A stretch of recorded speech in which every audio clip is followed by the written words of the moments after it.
The Galactic Council's peacekeeping station orbited the contested moon of Theta 7 like a steel monument to interstellar diplomacy.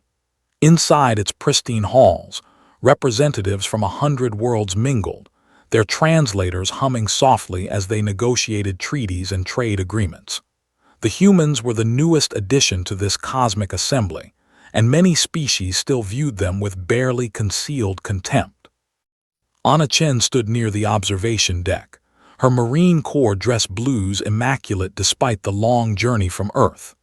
Beside her, David Martinez adjusted his own uniform, his dark eyes scanning the crowd of alien dignitaries with the instinct of a soldier, always assessing threats and exits.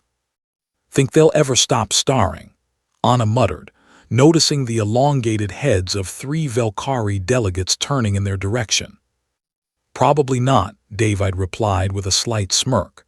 "We're the new kids, the primitives who just figured out faster than light travel." They were part of the first human military delegation to the Council, sent to demonstrate that Earth took its new role in galactic affairs seriously. For 6 weeks, they had endured condescending remarks, barely veiled insults, and the constant reminder that humanity's wars and conflicts were considered barbaric by species who claimed to have evolved beyond such savagery.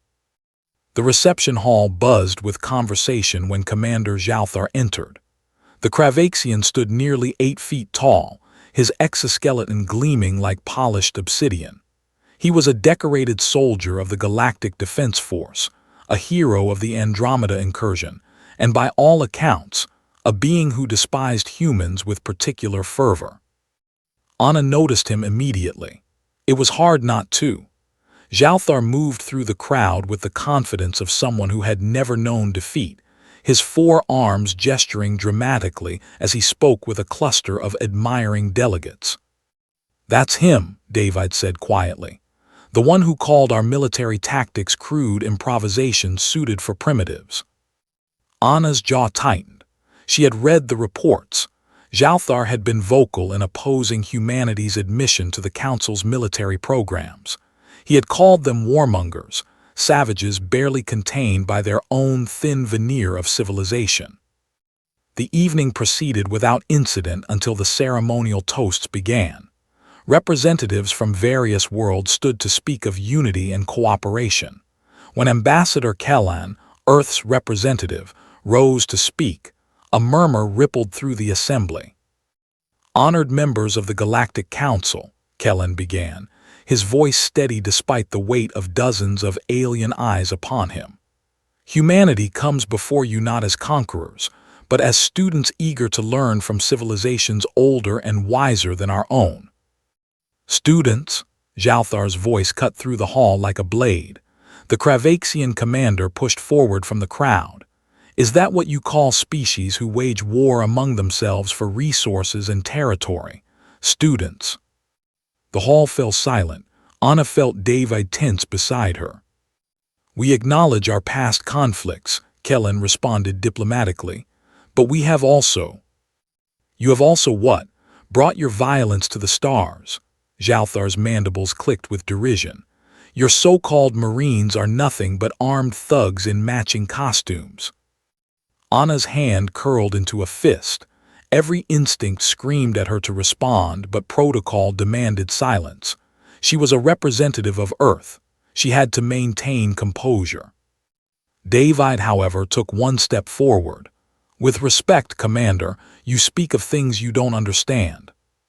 The hall's atmosphere shifted instantly. Murmurs erupted from every corner. No one spoke to Zhalthar in such a manner. The Kravaxian's eyes fixed on David, and something predatory gleamed in them. He crossed the floor in 3 powerful strides, towering over the Marine. "I don't understand." Zhalthar's voice dripped with contempt. "I have fought in battles across 12 star systems. I have commanded fleets. What have you done, little human, besides play at being a soldier?" "Survived," David said simply. Anna moved closer, ready to intervene, but she knew David well enough to recognize the controlled fury in his posture. He wasn't backing down. Zhalthar's mandibles spread in what might have been a smile. Survived? Against what? Other humans with projectile weapons. He looked around at the assembled dignitaries. Let me show you all what humanity truly is.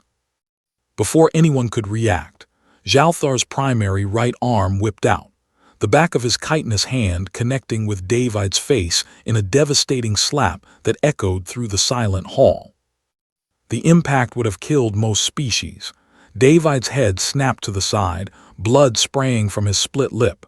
He staggered but didn't fall. Anna lunged forward, but David's hand shot out, stopping her without even looking in her direction. "Don't," he said quietly, blood dripping from his chin. The hall erupted in chaos. Some delegates gasped in shock. Others seemed pleased by this demonstration of human fragility. Ambassador Kellen was shouting for security, but Zhalthar held up a hand. "No need for guards," the Kravaxian said smoothly. "I was simply educating the primitive on proper respect." David slowly straightened, rolling his jaw to check if it was broken. It wasn't, though by all rights it should have been. He looked up at Zhalthar, and Anna saw something in her fellow Marine's eyes that she recognized from a dozen combat zones. "Your turn's over," David said softly. "Mine now." "You dare," Zhalthar began, but he never finished the sentence. David moved. The first strike came low and fast, a devastating punch to Zhalthar's thorax that cracked chitin with an audible snap. The Kravaxian's eyes widened in shock. No one had ever hurt him through his natural armor. The second strike came immediately after, a brutal elbow to what served as Zhalthar's temple. The alien's head rocked sideways. The third strike was a palm-heel thrust delivered with every ounce of strength David possessed, aimed at the weak point where Zhalthar's exoskeleton met his skull structure. The crack was sickening. Zhalthar collapsed like a puppet with cut strings, his massive body hitting the polished floor with a thunderous crash. Green ichor pooled beneath his shattered skull. The silence that followed was absolute. David stood over the fallen commander, breathing hard, blood still dripping from his own injury. He looked around at the shocked faces of the assembled delegates.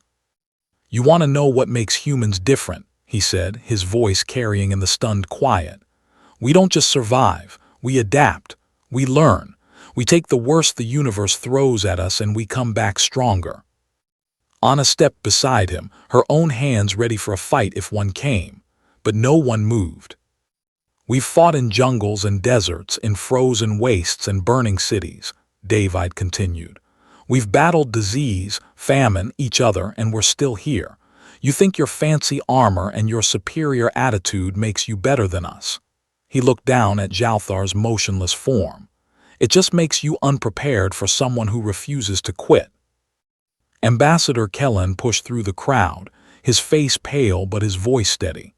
"This delegate acted in self-defense after being physically assaulted. I trust the council will acknowledge that truth." The silence stretched. Then slowly, a delegate from the Meridian Collective stepped forward. "We acknowledge that Commander Zhalthar initiated violence without provocation." Others murmured agreement. Even among species that had long abandoned physical conflict, there were still codes of conduct. Zhalthar had broken them first. Medical teams rushed in to tend to the fallen Kravaxian. As they worked, a Velkari diplomat approached Anna and David. "That was impressive," the being said, its voice filled with something that might have been respect. "Perhaps we have underestimated your species." "Perhaps you have," Anna replied coolly. In the days that followed, the incident became legendary throughout the station. Zhalthar survived, though his pride was shattered far more severely than his skull. He was quietly reassigned to a remote posting, far from Earth's sphere of influence. David became something of a celebrity, though he refused to discuss the incident. When pressed, he would only say that he had done what any Marine would do, stand his ground and protect his honor and that of his corps. But Anna knew the truth was more complex. In those 3 strikes, David hadn't just defended himself. He had sent a message to every species in the galaxy. Humanity would not be bullied, would not be dismissed, would not be treated as inferior. They were Marines. They were humans. And they had earned their place among the stars the only way they knew how, by refusing to back down, no matter the odds. The galaxy would learn to respect that, one way or another.